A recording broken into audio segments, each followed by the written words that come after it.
नीतीश कुमार से निवेदन करते हैं कि आप खाली हाथ आइए, हम सब ही चूड़ा दही खिलाएंगे, बट आप आइए हम लोग के साथ आज बैठकर चूड़ा दही खाइए। अभी तो नीतीश जी के हाथ में है ना भाई। अब नीतीश जी यात्रा कर रहे हैं, उसके दरमियान कुछ खुशखबरी दे देते हैं। मकर संक्रांति अब 1 जनवरी के नहीं दिए तो मकर संक्रांति के 1 दिन बाद ही दे दीजिए, लेकिन देना चाहिए। मम्मी पापा बोलते हैं कि लड़ाई तुम्हारी तो लड़ना पड़ेगा।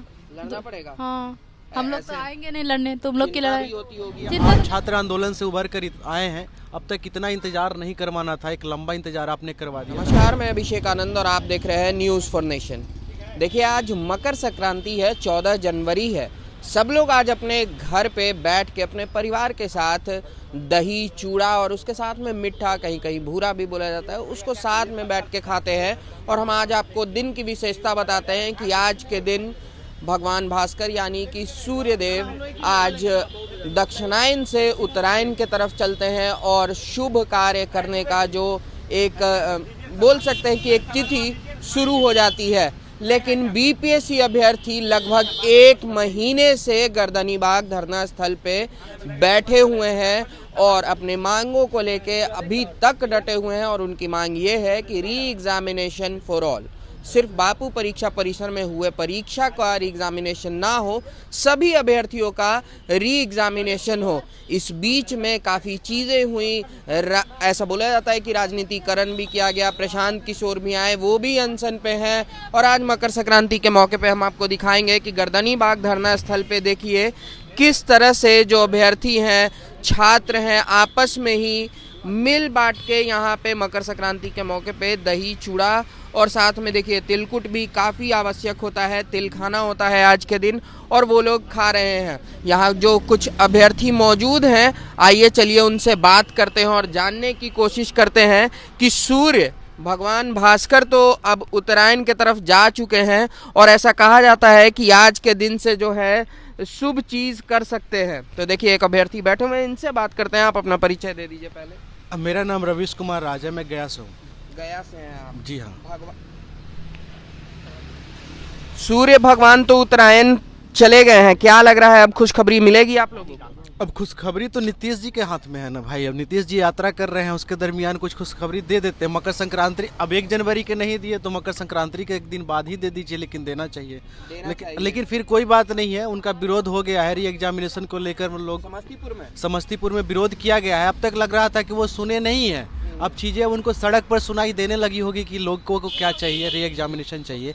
आम अभ्यर्थी वहाँ पे जितने भी लोग धरना के माध्यम से, हम लोग तो यहाँ है ही, अलग अलग विरोध होगा, जहाँ भी जाएंगे वहाँ विरोध हो रहा है। तो अब समझना चाहिए कि नहीं, ये बड़े स्तर पे लोगों के कहीं ना कहीं उनका हक का हनन हुआ है। तो आप इसके लिए आवाज़ उठाना चाहिए, आपको आवाज़ कम से कम मानना चाहिए, विद्यार्थियों की बातों को सुनना चाहिए।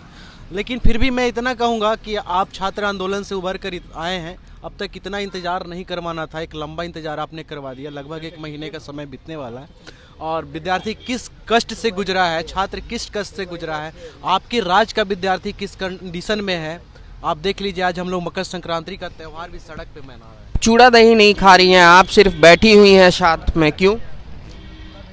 खाएंगे, अभी नहीं खा रहे हैं क्योंकि केला आ रहा है, इसलिए तब खाएंगे। मेरा यहाँ रखा हुआ है, तो हम बोल रहे हैं कि हम लोग तो अकेले अकेले खा रहे तो अच्छा नहीं लग रहा है। माननीय नीतीश कुमार से निवेदन करते हैं कि आप खाली हाथ आइए, हम सब ही चूड़ा दही खिलाएंगे, बट आप आइए हम लोग के साथ आज बैठकर चूड़ा दही खाइए।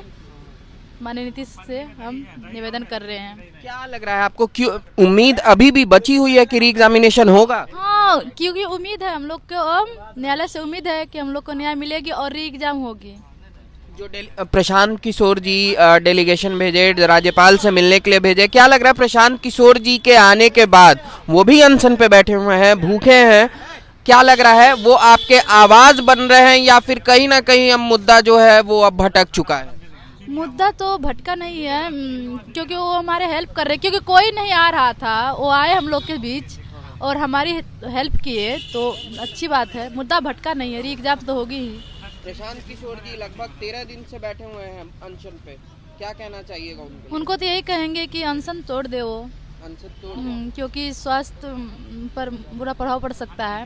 अनशन तोड़ दे, लड़ाई तो हमारी चलेगी ही, लड़ाई चलेगी क्योंकि बिना री एग्जामिनेशन के नहीं मानिएगा? नहीं, हम लोग अब देखिए 1 जनवरी मनाए और मकर संक्रांति भी मना रहे हैं, हो सकता है कि 26 जनवरी भी यही मनाना हो। तो सब कुछ मनाएंगे, बट याद नहीं आ रही आपको? घर की याद आती है तो क्या करेंगे, पर बट कुछ मजबूरी है। घर से कॉल आया है? घर से तो कॉल आता है। मम्मी क्या बोलती है कि वहाँ बैठी रहो? पापा क्या बोलते हैं? मम्मी पापा बोलते हैं कि लड़ाई तुम्हारी तो लड़ना पड़ेगा। लड़ना पड़ेगा। हाँ, हम लोग तो आएंगे नहीं लड़ने, तुम लोग की चिंता लड़ाई। भी होती होगी। चिंता तो जरूर होती होगी, क्योंकि यहाँ आकर बैठे हुए रोड पे तो चिंता तो होगी ही ना। लेकिन मम्मी पापा की तरफ से हिम्मत भी बढ़ाई जा रही है। हाँ, वो लोग तो बोले लड़ाई तुम्हारी है, तो पहले तो नहीं समझ रहे थे, बट समझाए तो समझ में आ गया। इतना रुपए खर्चा करके यहाँ पढ़ रहे, तो फिर पढ़ने का मकसद क्या हुआ जब पूरा सिटी बिका हुआ है? तो फिर इतना रुपया क्या ही बर्बाद करना, घर द्वार छोड़कर क्यों ना आए इतना ठंड में यहाँ रहना, तो समझ में आएगा। तो बोले में तो इसके नाते एक मीटिंग किया गया था, उस मीटिंग में एक बैठक था, उस बैठक में हम शामिल हुए थे। और देखिए बिल्कुल एक हमारा संचालन कमेटी की तरफ से जो भी संचालन जो भी कर रहे थे, हम लोग आयोजनाबद्ध तरीके से को आगे की मतलब रणनीति पे बातें कर रहे थे, तो एक सही था। लेकिन फिर भी अब धीरे धीरे चीज़ें, कल कुछ डेलीगेशन भी गया था राज्यपाल के पास, हमारे बीच के विद्यार्थी गए थे, तो उस पर री एग्जामिनेशन का चर्चा नहीं हुआ। वहाँ पे सिर्फ चर्चा इतना ही हुआ कि उनकी अनशन को तोड़वाने के लिए आप लोग आग्रह कीजिए। लेकिन मुझे लगता है कि राज्यपाल को अगर यही अनशन तोड़वाना ही था तो री एग्जाम करवा लेते, साथ साथ अनशन भी टूट जाती और एग्जामिनेशन भी हो जाता। और किस बात पे दी जा रही है? प्रशांत किशोर का अनशन तोड़वाने पे कि या री एग्जामिनेशन पे? नहीं, हमारा जोड़ री एग्जामिनेशन के साथ साथ उनके अनशन पे भी रहेगा, क्योंकि वो भी इंसान है, मैं भी इंसान हूँ।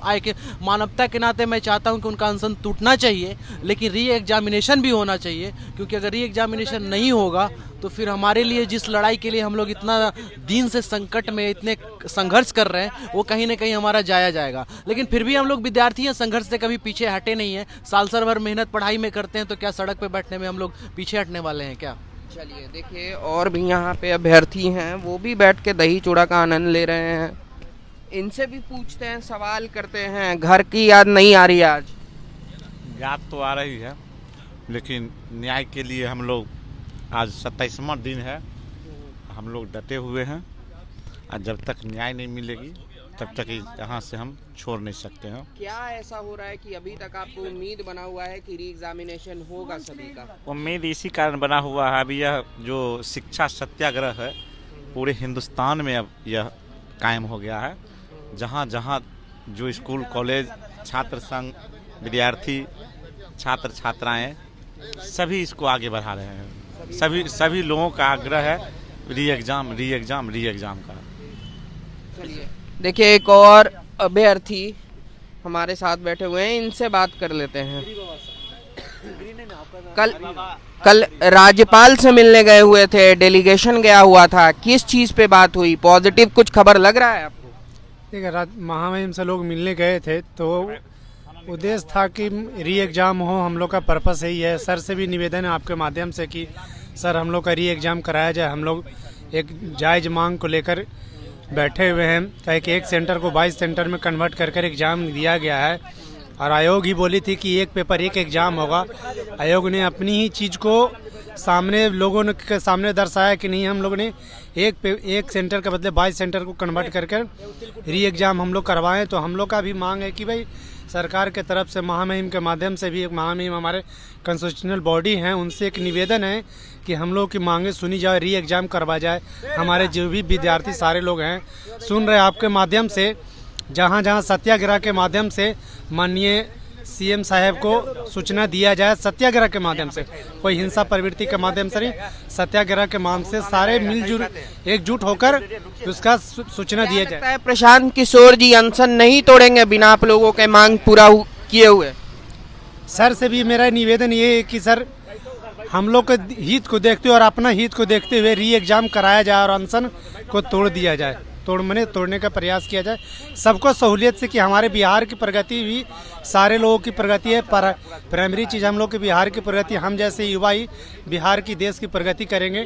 तो सर से भी निवेदन है कि अपना स्वास्थ्य को देखते हुए, और जो हमारी आपने हम लोग का हेल्प किया गार्जियन के तौर पर, आपसे भी सर निवेदन है कि स्वास्थ्य को देखते हुए अपना ख्याल रखें और हम लोग को री एग्ज़ाम कराने के लिए आप जी जान लगाएं। और हम आप लोग भगवान से भी आपका प्रार्थना है कि आप स्वस्थ हो और हम लोग को री एग्ज़ाम करवाया जाए। देखिए, आज मकर संक्रांति के मौके पे हम बीपीएससी अभ्यर्थी जो अनशन पे बैठे हुए हैं उनसे बात करने आए हुए थे और आज भी अपने मांगों को लेकर डटे हुए हैं। नीतीश कुमार से खफा हैं, प्रशांत किशोर से उम्मीद है और उनको अनशन तोड़ने के लिए दरख्वास्त भी कर रहे हैं, रिक्वेस्ट भी कर रहे हैं कि प्रशांत किशोर जी को अनशन तोड़ देना चाहिए और हम छात्रों के साथ हम लोगों का आवाज़ बनकर सरकार से दरख्वास्त करना चाहिए और नीतीश कुमार जी को री एग्जामिनेशन के लिए कहना चाहिए।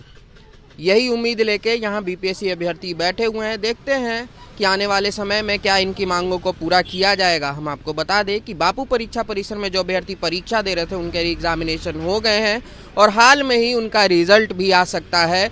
ऐसा जो डेट बताया जा रहा है 25 से 30 जनवरी, लेकिन जो बीपीएससी अभ्यर्थी जो वहां परीक्षा नहीं दे रहे थे वो आज भी यहां बैठे हुए हैं इस उम्मीद में कि री एग्जामिनेशन बीपीएससी का फिर से होगा। फिलहाल इस अपडेट में इतना ही। और भी खबरों के लिए जुड़े रहिएगा न्यूज़ फॉर नेशन के साथ।